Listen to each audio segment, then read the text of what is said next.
thank you. And if you want this presentation, it's not copywritten. So there's my email address, jhwalton1963@yahoo.com, and my cell phone number. You can text me, send me an email, I can check my email on it. And so I'm pretty intimidated because I know I've got the preacher at Tanner, the former preacher at Tanner, and their wives, and the preacher at Farley, right? Did I get that right? Okay. He did preach. Okay, and then you got Brother Valentine and Jim, and then Matthew, and then I don't know this brother here. JD? Yes. Okay, the up and coming minister, right? Yes. And remind me your name again. Brandon. Brandon. Okay, so Brandon's in Clarksville, Tennessee. okay, so you know, here's what I'm going to tell you right now. What I'm going to talk about tonight is something you probably know. You may know a lot more than I do about it. Okay, it's possible. But I want to say this about Jim. Jim recruited me to Heritage, and so that was obviously at the time. And I don't regret any time I spent at this school. None. I have nothing but high regards for Heritage and what it stands for, and all the many great ministers, elders, deacons' wives, ministers' wives, and kingdom work's been done through this school. It's incredible.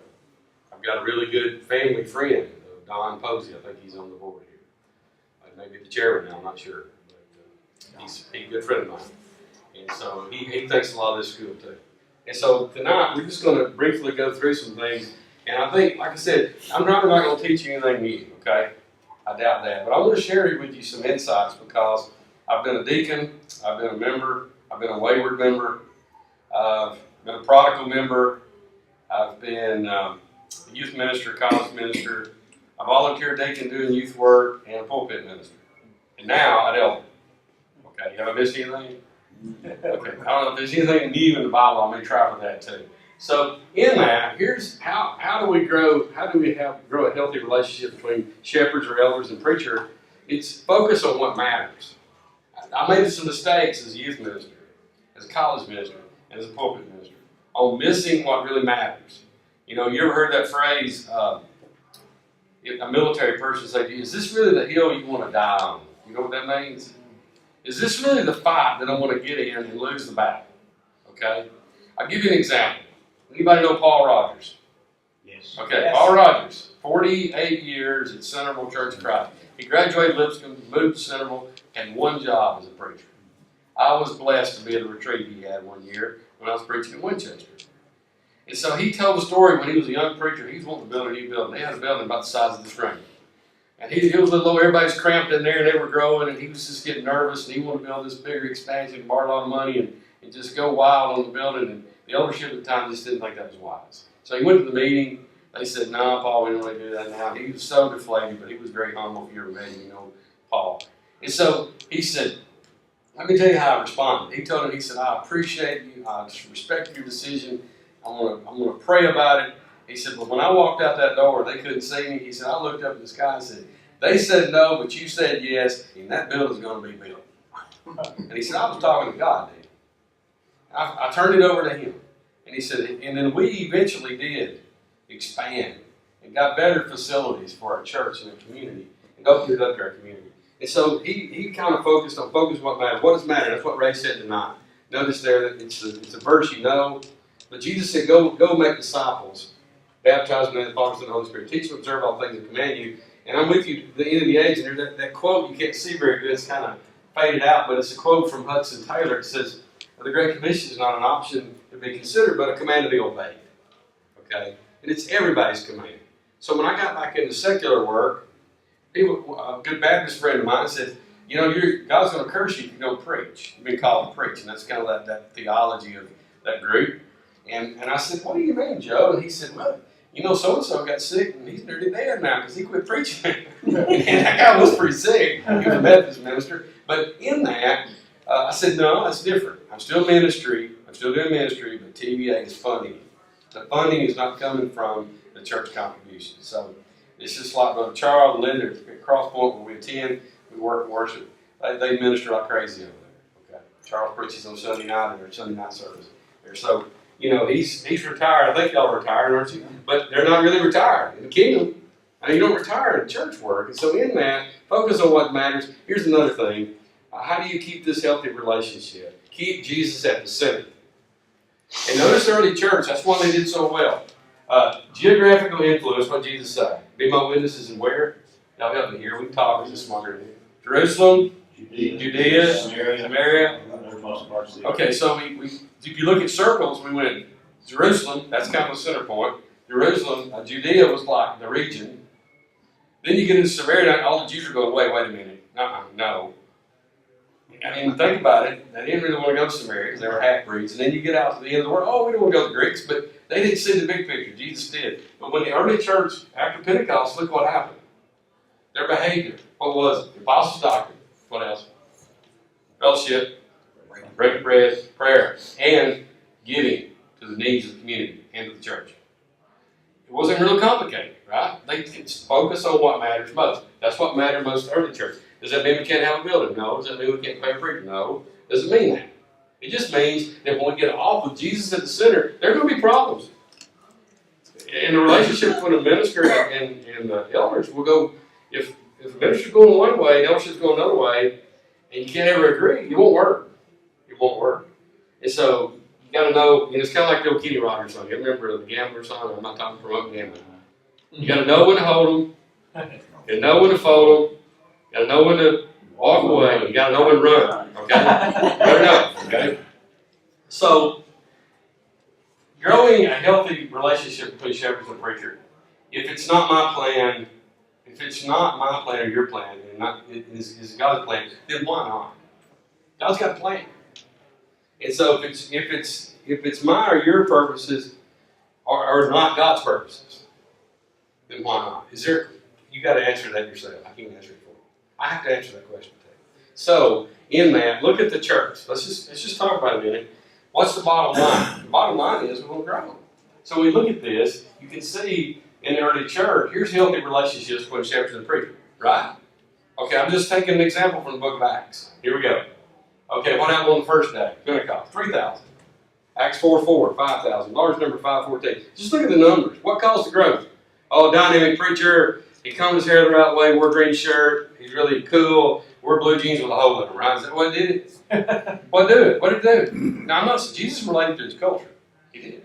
But he never compromised truth. But in that, the church is growing like crazy. No building, no buses, no Lord's Supper plates, no pews, no carpet, nothing. No PA system, no PowerPoint, no nice college. And those things are great. But look, you're just growing like crazy. What was the central theme?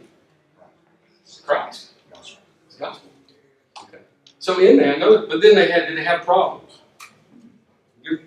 Every one of you been in church work, you're going to have problems. You're going to have controllable problems and uncontrollable problems. We do at Crosspoint. We have a lot of folks over there, but we got a lot of controllable problems and some uncontrollable problems. But in that, notice what they went through. I don't know if we've dealt with this. Peter and John, two of the preachers, get threatened and beaten. Okay? Ananias and Sapphira, two members, lied to the Holy Spirit, they died. For not giving what they said they would. Boy, I'm glad that didn't happen to me.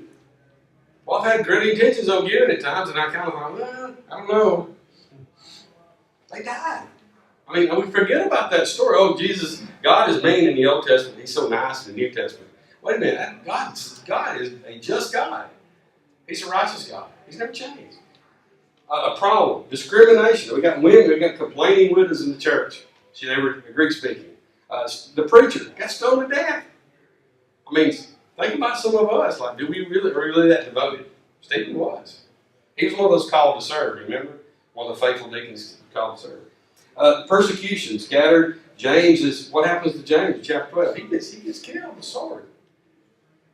Persecution. Paul was stoned and left for dead in chapter 14. And then in the problem, notice in 15, it gets into something that's real serious.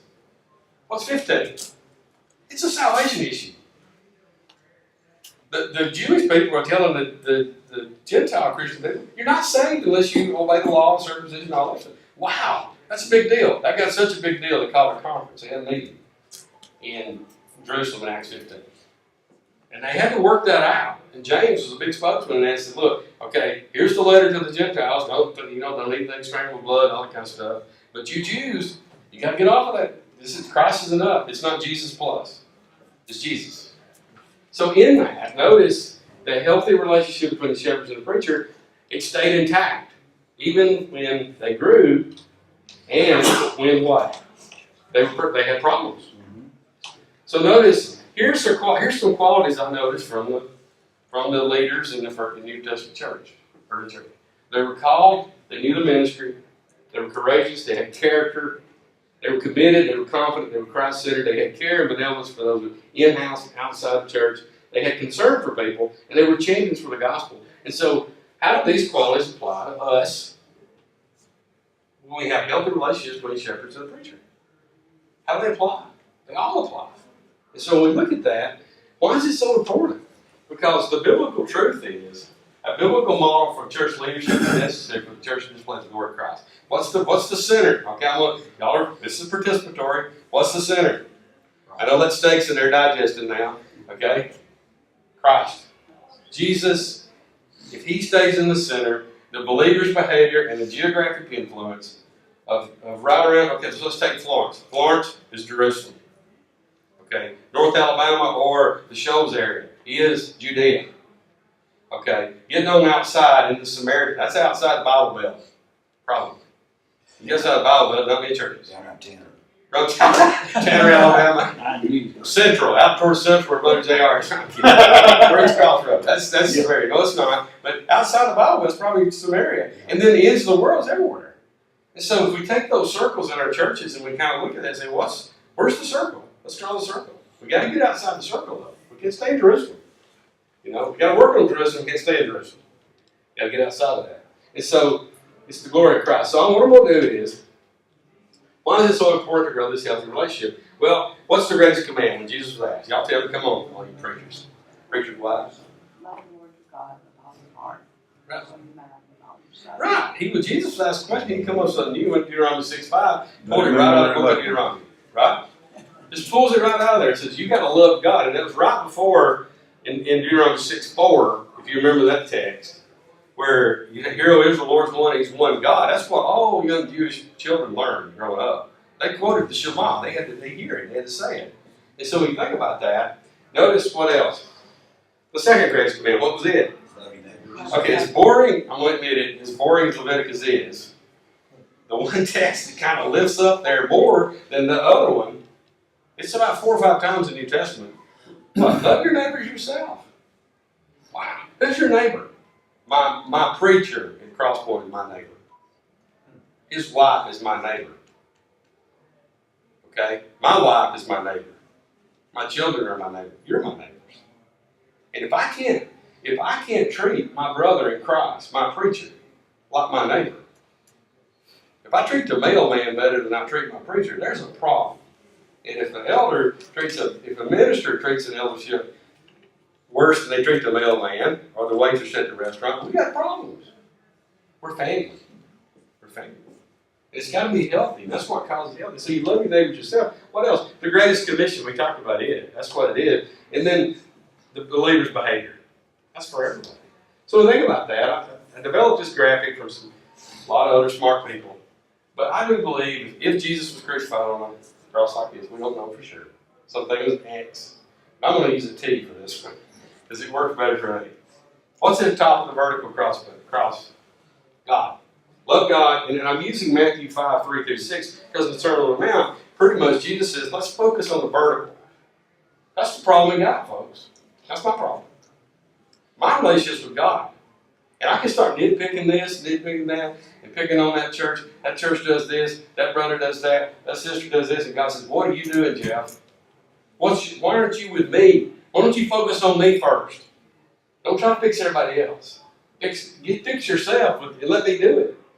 And then others, it's this horizontal out. So healthy relationships between shepherds and preacher, you got to keep it simple. I mean, I guarantee you, we go around the room. Here's something here. We've got preachers like Robert, right? I don't know if I got it right. And Charles. And those little, right? Yeah, Mark. And J.R. and Jim. And then and Matthew. And then some of these younger guys, guess what? What Ray was saying. There's resources. They're retired preachers. They're preachers right there in the front line. People already made it through a bunch of these times where they've had to keep these healthy relationships. That's what's great about this school. And if you ever got a problem, you go out in the youth ministry and You're new in the ministry, and something comes up, and it seems like a big deal. Call somebody that's in the trenches a long time and say, hey, this has happened to me. What do you think I need to do? And be open, have a listening ear to say, I want a healthy relationship with my leadership. Okay, remember, some things have always been the same. Let me share one with you. In Winchester, they thought I was a preacher for a 100-member church. We had 450 members. Okay, we were pretty large. We were not large. We were probably middle-sized church.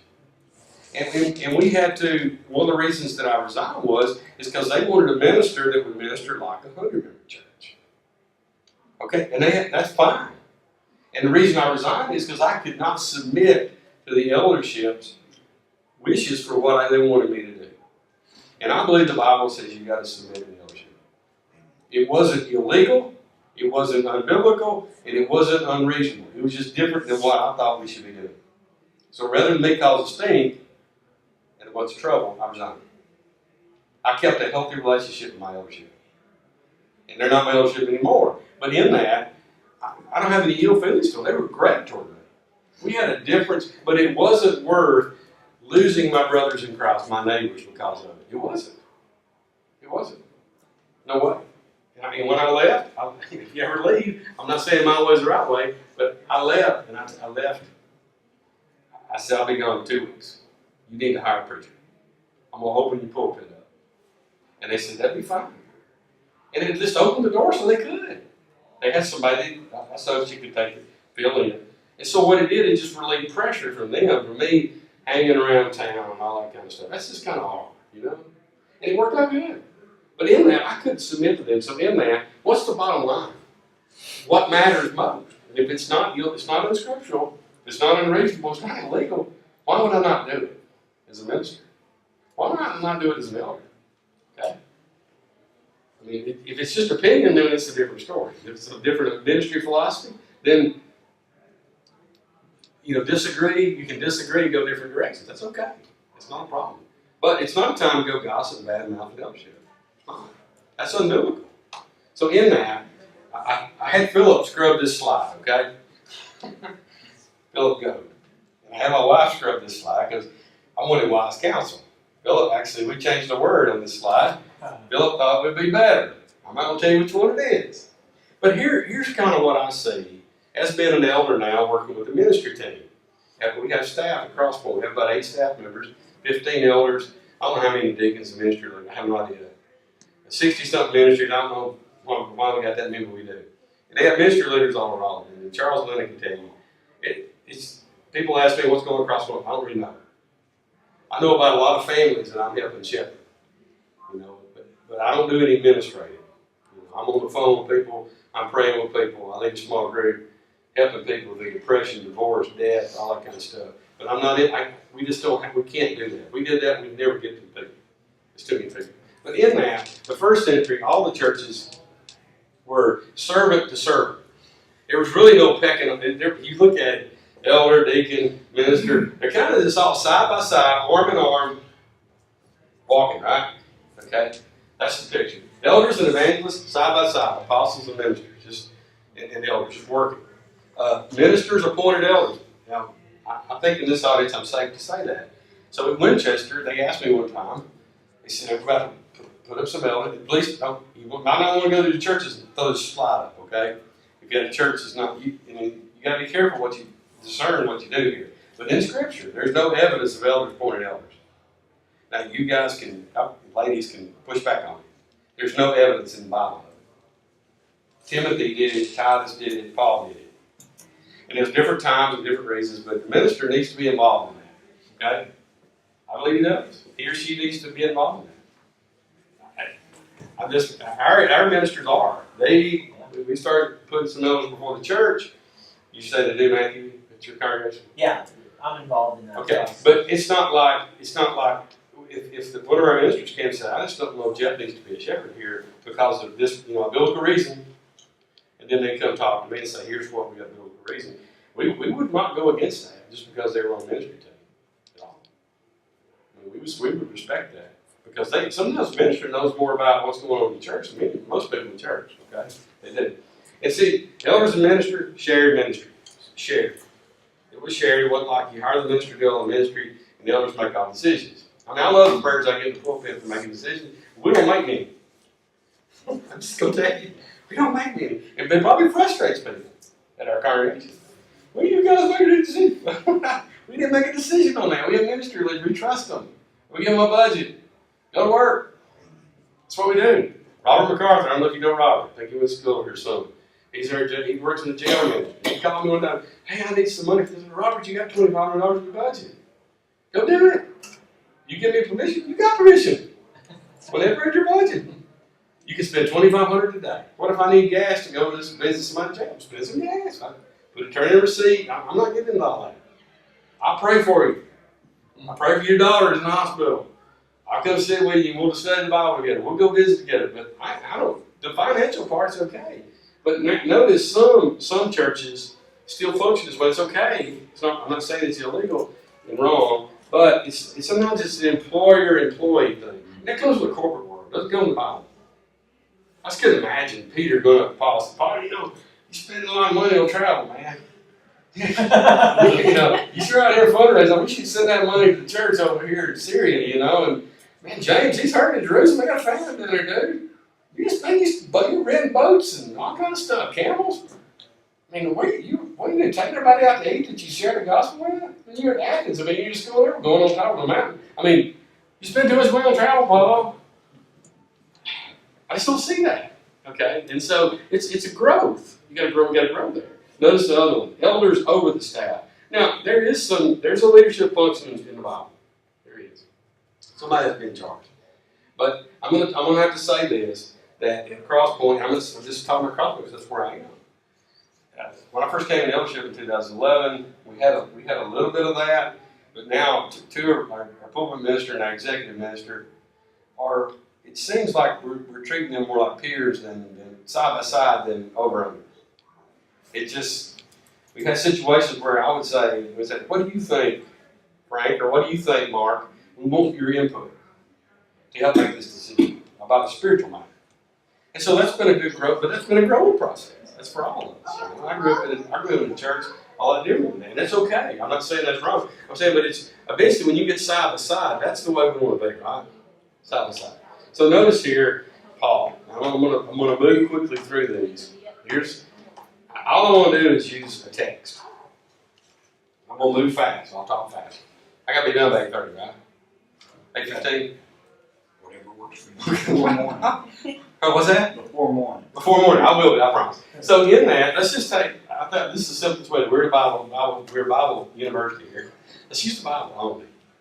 And just use Acts 20 as a text, as a model to do this.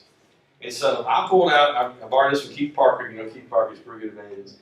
He had a few of these, and I've heard some other people, but I like using alliteration, the same letter, or the same phrase. It's just kind of OCD thing I got. But in that, we're going to talk about time, tears, trials, teaching, testifying, talk, task, truthful, and transparency, which ultimately ends up being a teaching. So here's the key text. So here's what Paul's doing. You can find on the story pretty clear. He calls for elders of Ephesus. Ephesus, book written to them. Paul spent some time there over 3 years. He's really close to these folks. He wants to meet with them. Every meeting. So, I'm just going to be honest with you. I was like Brother Lamar Plunkett. Somebody know Lamar? Remember him? He was sitting in one of these rooms there one day. He was with his elders, and his elders were laughing. They started talking about meetings. And he said, "What?" They said, "Well, Lamar, why are you laughing?" He said, "They know I hate meetings. My favorite part of the meetings when they say you can leave." That's what Lamar said. He hated them. But he knew he needed to spend time with them. But Paul wants to meet these guys. He wants to get with them because he's about to go to Jerusalem. He doesn't think he's going to live anymore. He thinks he's going to die. And so in that, notice what he says. Time. You've got to spend time. I try to reach out and touch. Our preacher, I talked to him last night. He got back pain. It's a pretty bad back pain. Well, he was struggling. His wife went to Georgia. Her cousin had open heart surgery. He had that surgery when he was 17. I'm just telling you about the shepherding aspect. That I want to be my preacher's shepherd. I want to be a voice. I want to be someone who listens to him and carries somebody's back. If he mispronounces a Greek word or just has kind of a stinker sermon that I've had 100 times, it may be because he was up at 4 in the morning hurting with his back, or at the hospital somebody died. Okay? I can see that now. And I have a lot of grace for him. I mean, you start talking about Frank Mills, I'm going to have trouble with you. We're going to get sideways quick. I'm going to defend my preacher. Man, I'm a shepherd. And I'm not going to let some wolf come in there and start tearing him limb to limb. I'm not. We defend him. I mean, and then we may get in closed doors and say, brother, what do you think here? But to the public, there's not none of that going on. We respect him as a person. But notice Paul says, I spent this, ever since I set foot in Asia, I was with you the whole time. I spent time with you. You got to spend time. Ministers, elders, you got to spend time together. Okay. So in that, building relationships, being an example of believers. And this is a model I love from John Maxwell. He's got a book called Becoming a Person of Influence. Okay. He uses this, and he says Jesus was so effective because he modeled the behavior he taught. He said, what's the old saying about preachers? They don't practice what they preach. You ever heard that? Okay, that'll kill a witness. That'll kill you. That'll kill your ability to influence. And so, especially if you work with young people, and this is tough. I mean, we got a youth ministry to do here, right? With young people, there's this temptation to be like them. That's not what you want to do. You want them to be like Christ, and you model Christ.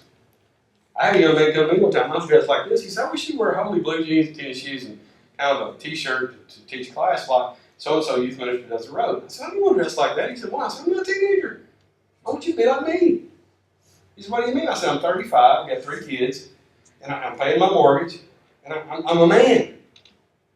I'm doing man things. I don't need to be a teenager. The pants don't fit my body. And I'll make sure they don't fit that way. I built like a tackle, okay?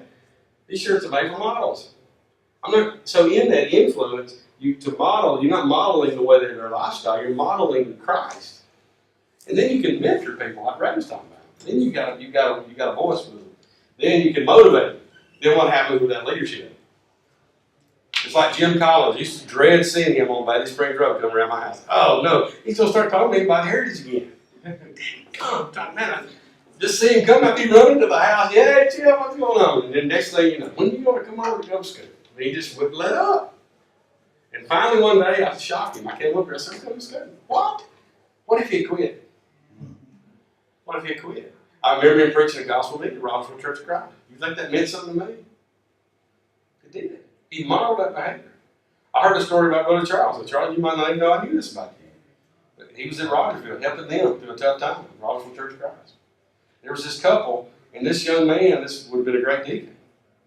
And I don't know who told me the story, so I'm going to quote it. But Brother Charles said, "Look, let's just go talk to him." And they went and talked to him and said, "What's the deal here?" And they explained it and went back and told the leadership and said, "This person needs to be a deacon. There's no issues." You see, time. People model things for me that I still remember. I mean, you didn't even know you did that for me, but you did. You don't talk to people. You don't give up on people. You don't badger them to death, but then you can motivate. Then what happens? You multiply the kingdom. That's what Jesus did. So in that, I know this is a busy slide, and I apologize. But in Rick Warren's book on Purpose of Life, he's got a chapter on fellowship. Okay, I know fellowship sometimes means eating food. Okay, and that is part of fellowship, but really biblical fellowship, it's nothing about food. It's about prayer, time together. Like what we're doing now. This is fellowship to me. That's why I enjoy this so much. But notice what he said, and I just took this and said, okay, if we're growing relationships between a preacher and shepherds, there should be authenticity. And that has to be developed. It's like a marriage. It has to be mutuality, a place where we encourage each other. Okay, sympathy, a place where people support each other. Mercy, a place where people forgive each other. How about honesty, a place where people can speak the truth in love. Humility, a place where people can admit weaknesses. Courtesy, a place where people respect one another's differences. And confidentiality, a place where people do not gossip. Okay? And then 9, frequency, where people make a group a priority. And so that you have to make priority for time together. Okay? And so it may be that where, as a minister, and I know some of you veteran ministers know this, if an elder is not a really good visitor and spending time with people, you may have to call and say, "Hey, let's go do lunch and let's go to the hospital together." You ever done that? Yeah. What are you doing? In the end, you're not being backdoor. You're just trying to encourage. You're trying to spend time with that elder as a minister. Build that relationship. And you get that relationship built, and you may have that already. But I just think in the churches, we take this back to our congregations. It's important to have those 9 aspects, and that works with anything. Relationship with God, relationship with family. It's pretty important. So what's the second thing? Tears. I was with you the whole time, serving the Lord with all humility and tears. Paul says he connected with tears. What is tears? How do you get tears from people? What's that? Emotions. Hardship. While I've been a shepherd at Cross Point, our preacher's daddy died. Joel Mills, fine man. He was an elder in the church. And they rolled him in a wheelchair. He sat up there right beside me. Got to where he couldn't come. He finally went on to be with the Lord. That Sunday morning, the Sunday after that happened, Brother Frank's up here preaching. I mean, he's professional. Frank's a professional. I mean, he is just totally pro.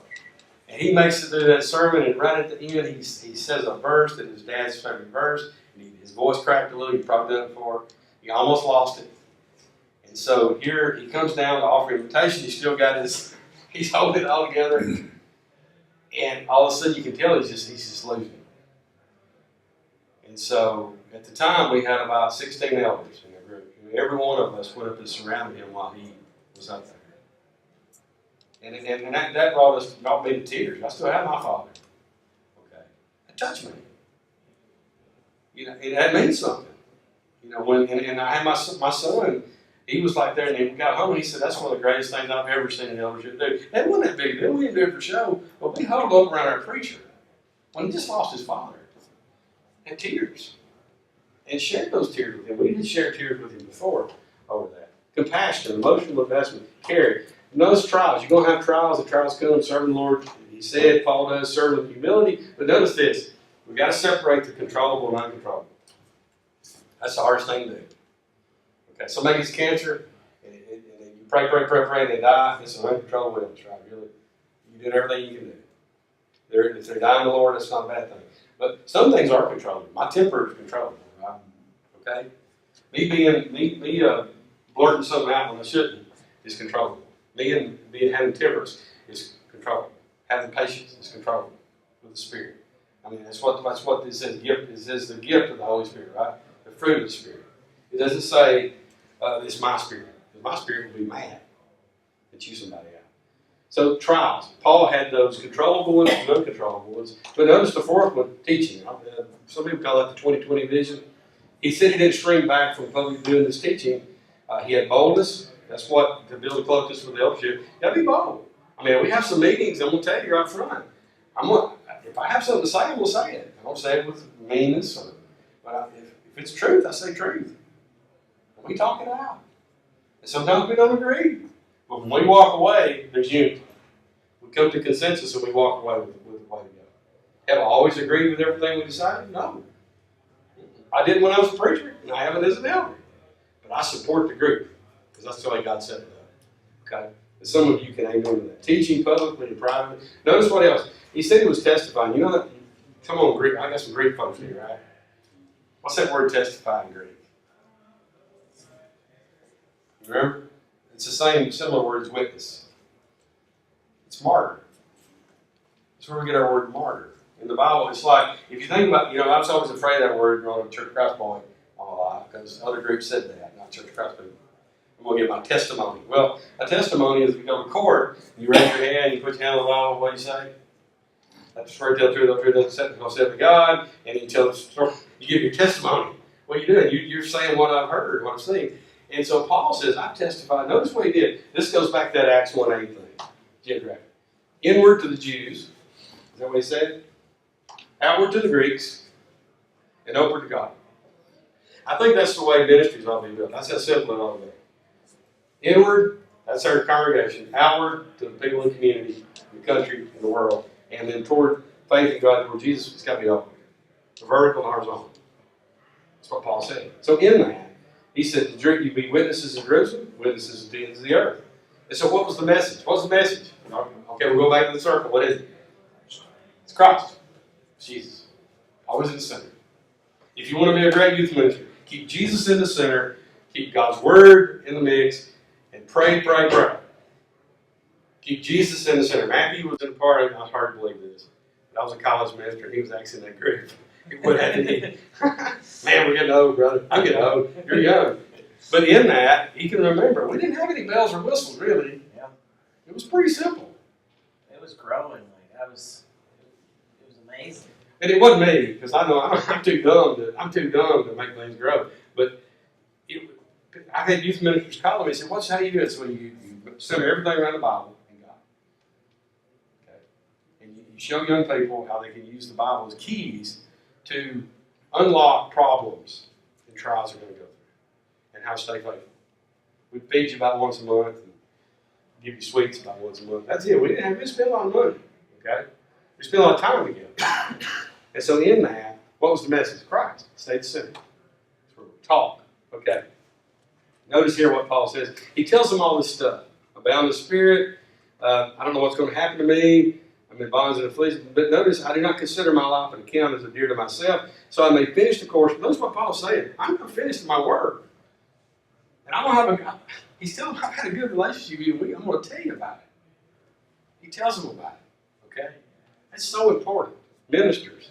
I think it's important for ministers to try to take off the minister hat and put on the elder hat and then flip-flop. Because I've been on both sides. So I guarantee you when we start talking about, at the end of the year, raising salaries for ministers, guess which guy in the room wants to raise the salary the most for the ministers? Me. I got the highest percentage. I've got it since 2011. It's 2017, and it'll be that way this year. I'm always saying at least 3%, at least 3%. I don't always get my way, but we always give percentage. And we always try to give a bonus at the end of the year to our staff. Because I know sometimes insurance goes up, and the kid gets sick, and the car breaks down, and all that kind of stuff. And there's one thing, and this is what I've said in meetings, guys, we don't want our ministers worried about paying their electricity bill or just buying food at Walmart when they're trying to minister to this church. You can't overpay it. Amen. Don't worry about that. Okay, the Lord will provide. We've got to take care of it. And that's one of the first things I ask. And I even asked it this recently to one of our staff, is our office manager. I said, how are y'all doing financially? She said, whoa, he's almost got right. I need to know.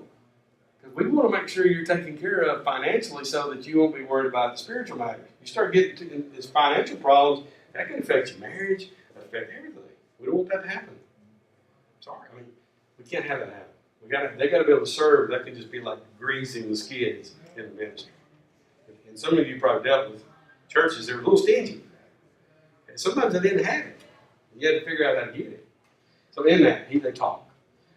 He keeps on explaining what's going on. Communicate. Use that word future. Young man, tell me your name again. Brandon. Okay. If you got an eldership that's been around a long time, they kind of like the way things are going, they don't want to change their ways much. Look, talk about everything in the future. Don't talk about now. Does that make sense? They're over here nodding their heads. Talk about the past. Huh? About the future. Talk about the future. Hey, in the future, wouldn't you like to do this? And oh no, I hate that. Well, we got a little work to do here. That's not the time to fight the battle. Paul Rogers said that in the Centerville Church of Christ. He said, you say, hey, in the future, what do you think about this? Maybe being open a little more to the community. Or let's do this little project with the high school. And if they start just totally squashing the idea and crashing and burning the airplane, just stop. Yeah, I got an idea where we're at now. Future. Paul says, here's what's going to happen. He talked about it. And notice, though, he didn't talk about stuff like that. Look what he talked about. I testify to you today, I was innocent of the blood of all men. I didn't shrink back from declaring the whole purpose of God. What's his mission? What's in the center? Right. He had a healthy relationship with his Ephesian elders. So what are they talking about? He's not talking about anything physical. Notice what else? The task. What did he tell them to do? He told the elders. This is a minister, an evangelist telling the elders what? What's that first three words? Now help me. Better be on guard. Better watch out. And that's not like I'm standing over here guarding you. You better be on guard for yourself first. You better be tuned up with God first. And tuned up with your wife. And tuned up with your family. You better have all that tuned up. So when you think about that, he says, why? Because here's what's going to happen. As soon as you start doing stuff, you better be on guard for yourselves and the flock. Because what's going to happen? They're going to try to get in. The wolves. What are they going to try to do? He said, I know when I leave, here's what's going to happen. They're not going to spare the flock. So he says, your task is a shepherd. And I believe preachers have this too. I believe preachers are, I just think they're dotted line shepherds, because you shepherd, sometimes the preacher shepherd a lot more than the shepherd is. I know, because I did. They don't call when Sister so-and-so dying in the emergency room. They're not going to usually going to call the elder. Or they're going to call? They're called preachers. And you shepherding like crazy. Okay? And your partnership with the eldership to do that. You're walking hand in hand, sharing the ministry together. And that's fine. That's okay. That's a great call.